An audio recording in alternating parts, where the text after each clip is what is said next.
Friends, ఇప్పుడే అందిన వార్త. వాహనదారులకు సంబంధించి కొత్త రూల్స్ అనేది విడుదల. ప్రభుత్వం సంచలన నిర్ణయం, షాక్. ఇక రేపటి నుంచి అమలు అనే విధంగా లేటెస్ట్ అప్డేట్ అయితే రావడం జరిగిందండి. సో ఆ వివరాలు ఏంటనేది వీడియోలో తెలుస్తుందాం. వీడియోని చివరి వరకు చూడండి. మొదటిసారి ఛానల్ వస్తే తప్పకుండా సబ్స్క్రైబ్ చేసుకుని bell button all notification activate చేసుకోండి. చూస్తున్నారు కానీ లైక్ చేయడం మర్చిపోతున్నారండి. దయచేసి లైక్ చేయండి. లేట్ చేయకుండా వీళ్ళకి వెళ్ళిపోదామండి. టూ వీలర్స్తో రోడ్లపైకి వచ్చిన వారు తలకు హెల్మెట్ తప్పనిసరి ధరించాలి, లేకుంటే ఫైన్ పడడం ఖాయం. దీంతో ఇక వాహనదారులు హెల్మెట్లు పెట్టుకొని రోడ్లపైకి వస్తున్నారు.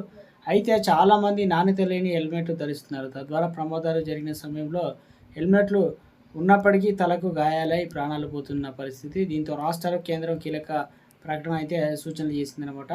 సబ్ స్టాండర్డ్ నాణ్యత లేని హెల్మెట్లు అమ్మే తయారీదారులు, రిటైలర్లపై కఠిన చర్యలు తీసుకోవాలని రాష్ట్రాలను కేంద్ర ప్రభుత్వం కోరింది.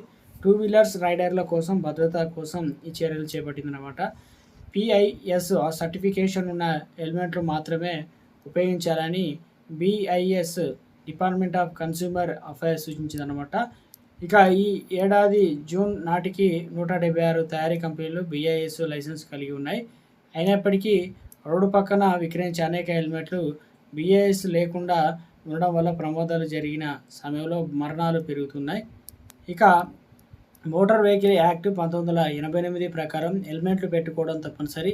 భారతదేశంలో 120 కోట్ల టూ వీలర్లు ఉన్నందున నాణ్యత లేని హెల్మెట్ల వలన రైడర్లు భద్రతా ప్రమాదం పడుతుందని కేంద్ర ప్రభుత్వం హెచ్చరించింది.